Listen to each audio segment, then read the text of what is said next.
মানুষের সিনার ভিতরে যখন আল্লাহর মহব্বত এসে বাসা বাঁধে, ওই মানুষ তখন একটা পরাশক্তিতে রূপান্তরিত হয়।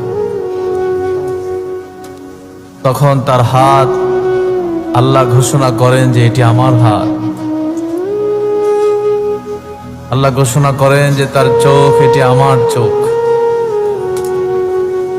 ইত্তাকু ফিরাসাতাল মুমিন ফাইন্নাহু ইয়ানজুরু বিনূরিল্লাহ।